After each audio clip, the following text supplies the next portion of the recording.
ఆరోగ్యం అంటే natural food. Nature మంత్ర ఇప్పుడే మీ ఇంటికి తెచ్చుకోండి. అండ్ ఇంకొకసారి మనం సినిమాలో వైపు వద్దాము.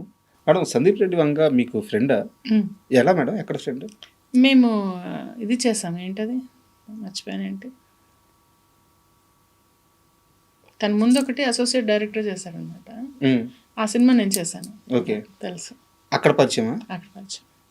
మీరు ఎప్పుడైనా అంటే ఆ సెట్లో గమనించారా ఈ అబ్బాయి వేరే లెవెల్ థాట్ ప్రాసెస్ ఉంది? అసలు చెప్పేదండి, అసలు మాట్లాడాం. కాకపోతే అక్కడ మేము అందరం వెళ్ళిపోయేటప్పుడు మాట్లాడుతూ ఉంటే జస్ట్ అలా మాట్లాడి అంటే కొంచెం ఫ్రెండ్లీగా మాట్లాడుతున్నాడు బాగుంటే అప్పుడు చెప్పాడు నేను ఇంగ్లీష్ మాట్లాడుతుంటే తను ఇంగ్లీష్ మాట్లాడుతుంటే అప్పుడు చెప్పాడు తను ఆస్ట్రేలియాలోనే ఇక్కడ చదువుకున్నాడు, ఫిల్మ్ మేకింగ్ కోర్స్ చేసా, ఆల్సో డాక్టర్.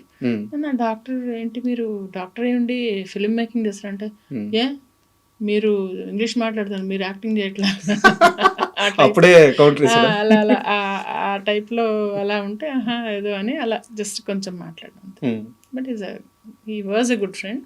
ఎక్కడో ఉన్నాడు కదా మనిషి. అందరూ అర్జున్ రెడ్డి చూసిన తర్వాత కూడా నేను అందులో కూడా ఒక రోల్ చేయాలి, నేను డేట్స్ లేక నేను చేయలేకపోయాను. ఏ రోల్ మేడం అర్జున్ రెడ్డిలో? తెలియదు నాకు. ఐ థింక్ నర్స్ క్యారెక్టర్ ఏదో క్యారెక్టర్ అంతే కదా, నా ఏజ్ క్యారెక్టర్. ఇంకేం చేస్తాను నేను. ఫోన్ అయితే చేశారు? ఫోన్ వచ్చింది. ఐ వాజ్ బిజీ అప్పుడు, ఎక్కడో అవుట్డోర్లో షూట్లో ఉన్నాను. రిలీజ్ అయిన తర్వాత మిస్ అయ్యానని ఏమన్నా అనిపించిందా? అయ్యో చేసి ఉండాల్సింది అనిపించింది. బట్ అంత పెద్ద హిట్ అవుతుందని అనుకోలే నేను. తర్వాత కంగ్రాచులేట్ చేశాను, తర్వాత మాట్లాడిన. రీసెంట్గా ఒక 1-2 years బ్యాక్ కూడా మెసేజ్ చేస్తే నేను న్యూస్లో ఉన్నాను, మాధవి వచ్చాక మాట్లాడుతా అన్నాడు. తర్వాత బిజీ ఉన్నాడు. ఎప్పుడైనా ఛాన్స్ అడగడం కానీ అట్లా ఏమైనా చేశారా? మీ ఫ్రెండే కదా. ఎందుకండి, వాళ్ళకి కావాలంటే తెలియదు నేను ఉన్నానని. నేను అదే అడుగుతాను అంటే వాళ్ళకి తెలియదు నేను ఉన్నానని. ఇంకా అడిగాక వాళ్ళు మొహమాట పడి ఇవ్వడం నాకు ఇష్టం లేదంటున్నా. ఫ్రెండ్స్ని అయితే అసలు అడగకూడదు. అదే నేను ఆ ప్లేస్లో ఉంటే ఓకే తను ఇక్కడ సూట్ అవుతుందని పిలిచేస్తా. వాళ్ళు పిల్లలదంటే నేను సూట్ కాలేదేమో కదా, ఇప్పుడు మనం అడిగి లేదనిపించుకోవడం ఎందుకు? అసలు ఇండస్ట్రీలో ఉండే వాళ్ళకి ఈ మెంటాలిటీ ఉండదు మేడం. ఉంచుకోకపోతే ఎవరు ఇబ్బంది పడతారు రాజా? ఉంచుకోకపోతే ఎవరు ఇబ్బంది పడతారు? మీరు ఆర్టిస్ట్గా తెలిసిన మనిషే కానీ మాట్లాడుతుంటే చాలా కొత్తగా కనిపిస్తున్నారు. నేను ఇది పాటించి చెప్తున్నా. నేనేదో ఇంటర్వ్యూ కోసం నేనేం మాట్లాడను. ఈ కింద రాసే ఎదవలు రాస్తారు కానీ నేను ఏది కూడా ప్లాన్ చేసో ఏదో నేను ఇచ్చేయను. నేను ఓన్లీ ఏంటంటే నేనేం ఫీల్ అవుతాను, నన్ను నేను ఇబ్బంది పెట్టకుండా ఉండాలంటే ఏం చేయాలో అది నేను చేస్తాను.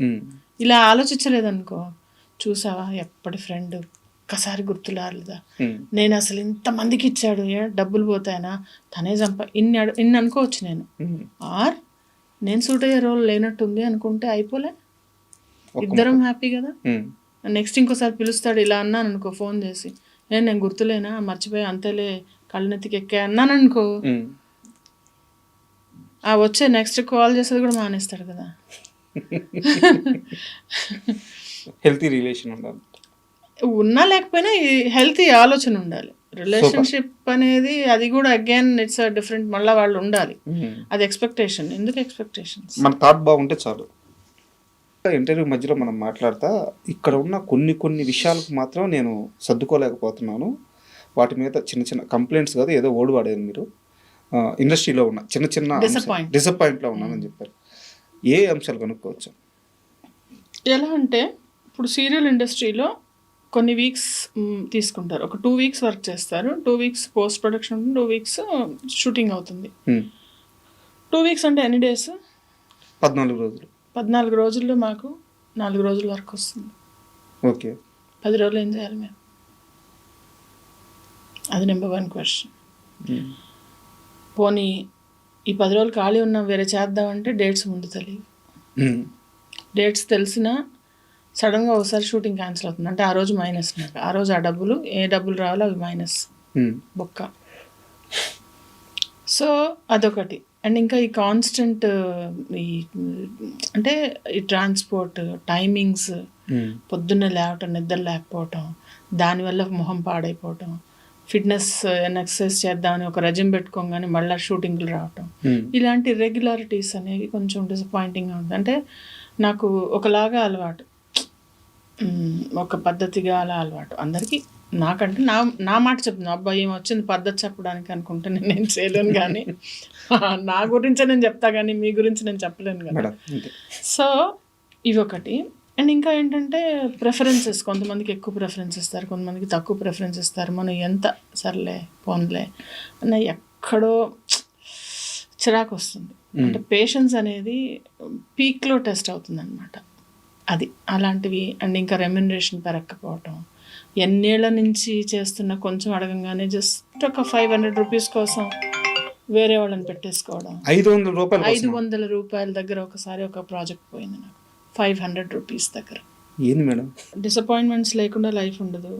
అది ఎలా అంటే మనం వాన పడకుండా ఉండాలి, నేను తడవకుండా వెళ్ళాలిలాగా గొడుగు వేసుకుని వెళ్తాం, కానీ ఆ గొడుగు కూడా అప్పుడప్పుడు పాడవుతుంది. పాడైనప్పుడు ఆ చిన్న ఇబ్బంది అనేది మళ్ళీ తిప్పుకొని ఎంత ఫాస్ట్గా మనం మళ్ళీ దాన్ని తిప్పుకొని మనం మామూలు లైఫ్లో పడతామో అప్పుడే మనం హాయిగా ఉండగలుగుతాం. అయితే మీరు చాలా లైటర్ వీన్లో చెప్పారు, చాలా సింపుల్గా చెప్పారు. ఈ మధ్య నేను ఛత్రపతి శేఖర్ గారు ఐడియా ఉన్నారా మీకు? ఆర్టిస్ట్. ఒక 1 month బ్యాక్ ఆయన ఇంటర్వ్యూ చేశాను. ఇంటర్వ్యూ మొత్తం మీద ఆయన ఇచ్చిన ఒకే ఒక కంప్లైంట్ అండ్ పెయిన్ కూడా చాలా స్ట్రాంగ్గా చెప్పారు.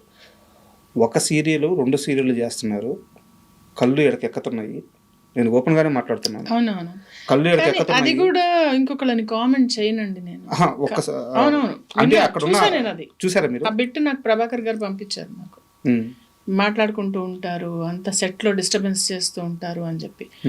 ఇప్పుడు అది ఎవరు చేయాలి? నేను అనేది ఓకే చేస్తున్నారు, ఓకే, అది చెయ్యొద్దు అని చెప్పాల్సిన బాధ్యత ఎవరిది? అక్కడ డైరెక్టర్, ప్రొడ్యూసర్. That's it. ఇంకా మనం మాట్లాడడం ఎందుకు?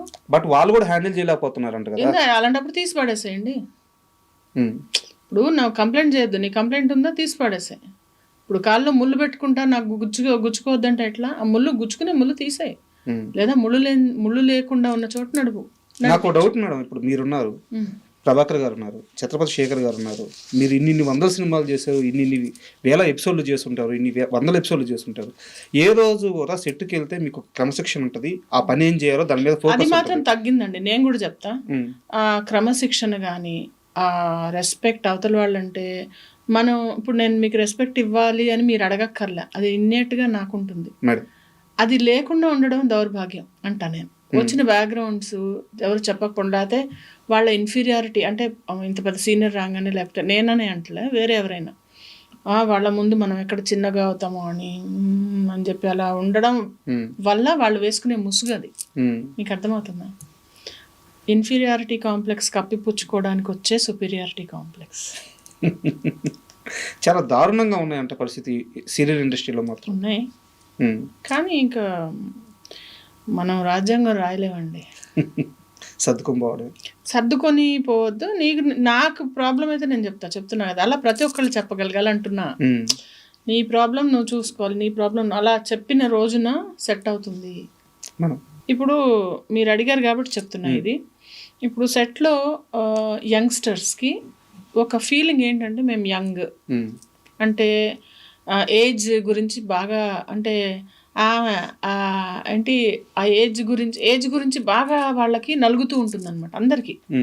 ఏజ్ నేనంత ఏజ్ కాదు అంటే, ఇప్పుడు మేమున్నాం, సపోజ్ నేనున్నాను, ఆ ఏజ్ దాటే వచ్చాను కదా, ఎంతో చూసి కదా సక్సెస్ అయ్యే కదా ఇక్కడికి వచ్చాను. నేను ఎవరన్నా ఒకటే అంట, ఆ ఏజ్ అయిపోయిందిలే నీకు, ఇంకా ఏజ్ అనేది ఎక్కువ నడుస్తూ ఉంటుంది అనమాట. అది గేలి చేయడం, అనవసరమైన జోకులు చేయటం, లేకుంటే అనవసరమైన యాటిట్యూడ్లు పోవడం, ఇవేవి అండి మాకు హెల్ప్ కావు, వాళ్ళకు కూడా హెల్ప్ కావు. అది వాళ్ళకి అర్థం కాదు, అర్థమయ్యే పరిస్థితుల్లో కూడా లేదు.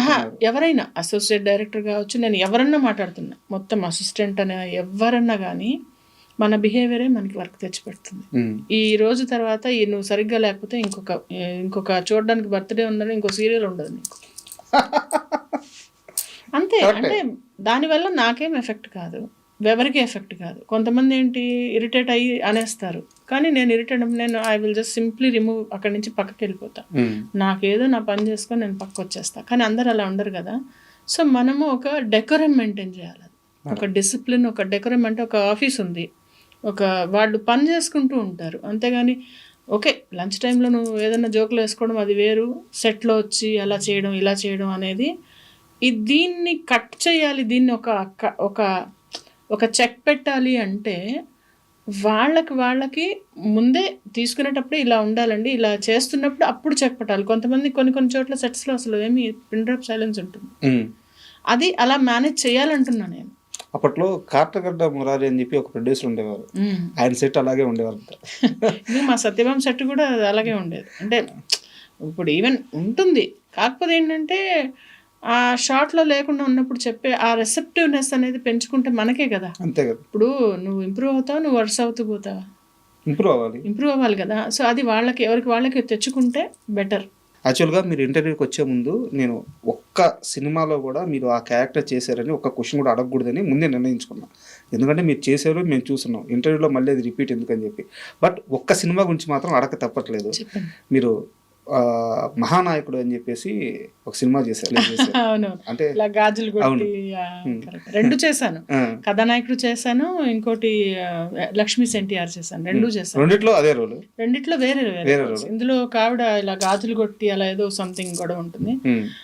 అదేంటంటే రౌడీలు ఇలా వెళ్ళి కుర్చీలు లాగేసి ఎవరు ఇట్లా చేసింది అని చెప్పి ఆయన్ని కొట్టి అని బయటకు లాగి కొట్టి అమ్మ కొట్టి కొట్టి పెట్టారు. చాలా అసలు అది కట్టు చెప్పిన 2 నిమిషాలు అరుచుకుంటూనే ఉన్నారు అందరూ. ఆ గోలలో అర్థం కాదనమాట ఒక్కోసారి ఇలాంటి సిచ్యువేషన్ చేసినట్టు. బాలకృష్ణ గారి మొహం మీదకి వెళ్ళి ఇట్లా గాజులు పగలు కొట్టి ఆ సీన్ చేస్తున్నప్పుడు భయపడలేదా?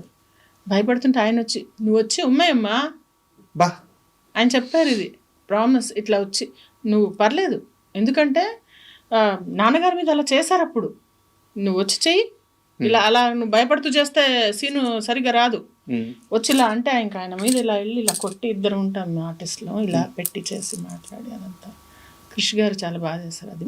నిజం అసెంబ్లీకి వెళ్ళి అక్కడ ఏంటంటే పెద్ద ఆర్టిస్ట్ ఉన్నారు, మాట్లాడతారు, అది వాళ్ళ మర్యాద. నేను ఇక్కడ ఆగుతా, అది నా మర్యాద, అంతే, మాట్లాడారు కదా అని పక్కన వెళ్ళిపోయి కూర్చొని అసలు అలా చేస్తే వాళ్ళకి ఇష్టపడరు అనమాట వాళ్ళు. అంటే అబ్వియస్లీ అసలు ఛాన్సే లేదు. అసిస్టెంట్స్ వచ్చి చెప్తారు మీరు పక్కన వెళ్ళి కూర్చోండి అని చెప్తారు, వాళ్ళ దాకా రాదు. అది అంత పెద్ద ఆర్టిస్ట్ ఆ మాట అన్నాడు మేడం, నేను కింద నుంచి షాక్ లో ఉండిపోయాను. అవునవును అన్నారు, ఈ మాట చెప్పారు. సినిమా కోసమే అఫ్ కోర్స్. వాళ్ళ ఇప్పుడు సీనియర్ ఎన్టీఆర్ గారి మీద అలా చేశారు, సో మీరు అలా చేయండి, మీరు ఎలా ఎంత చేస్తే ఆ సీన్ అంత బాగా వస్తుంది అని చెప్పారు. మిమ్మల్ని పేరు పెట్టి కూడా పిలిచారంటే మాధవి అంటారు, అంటే గుర్తుపడతారు, కొంతమంది గుర్తుపడతారు. ఇండస్ట్రీలో నిజంగా గుర్తుపట్టినట్టు నటించి పక్కకి వెళ్ళిపోయేవాళ్ళు ఉంటారు. వాళ్ళని ఏం చేద్దాం, మనకి ఎందుకు అవన్నీ పద. Next question. బాలకృష్ణ గారు అంత మనిషి అంత ఫ్రీగా అవసరం లేదు. ఆయన చాలా బాగా ఉంటారు, చాలా బాగా మాట్లాడతారు. అంటే మనం చూసేది ఇంతే కదా, ఇంతలో చాలా బాగా ఉంటారు. మనం ఎలాంటి మనిషి, ఎలాంటి వ్యక్తి అని మనం ఒక థీసెస్ రాయట్లేదు కదా ఆయన మీద. సో మనతో ఉన్నది చూసుకుంటే సరిపోతుంది. అది ఫైనల్ క్వశ్చన్ మేడం, చివరికి వచ్చేసాము.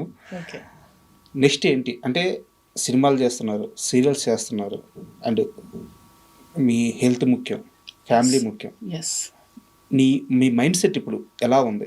నెక్స్ట్ రాబోయే 5 ఏళ్ళలో నా మైండ్ సెట్ ఏంటంటే ఒక 6-7 ఇయర్స్లో నేను సంథింగ్ మంచిగా ఈ మూవీస్ సీరియల్స్ చేస్తాను సరే. ఒక 2 స్క్రిప్ట్స్ ఉన్నాయి నా దగ్గర. ఓకే. ఆ స్క్రిప్ట్స్ని నేను రియలైజ్ చేయాలి, అదొకటి ప్రాజెక్ట్. డైరెక్షన్ కాదు, నేను రాశాను, అది చూడాలి, అది తర్వాత మెటీరియల్. అండ్ దెన్ ఇంకొక ఎస్టాబ్లిష్మెంట్ ఎలా అంటే నేను ఉన్న నాళ్ళు మంచిగా అదే నాకు సంపాదించి పెట్టేలాగా ఒక ఆఫీస్ లేకుంటే ఒక బిజినెస్ లాంటిది ఒకటి స్టార్ట్ చేద్దామని ఆలోచన. Super madam. అండ్ ఫైనల్గా మీరు వెళ్ళేటప్పుడు ఒక పాట పాడిచ్చి పంపించమన్నారు. పాటనా? అసలు ఈరోజు నాకు కొంచెం హెడేక్గా ఉంది, అందుకని వచ్చినప్పుడు కొంచెం డల్గా మాట్లాడుతూ ఉండాలి. ఇప్పుడు రాను కొంచెం మాట్లాడాను. తప్పకుండా పాడదాం. ఏం పాట పాడాలి చెప్పండి. మీ హీరో, మీ నాన్నగారి పాట పాడితే ఇంకా హ్యాపీ. నాన్నగారి పాట అలాగా అన్ని రావు, కొన్నే వచ్చు నాకు. Any song.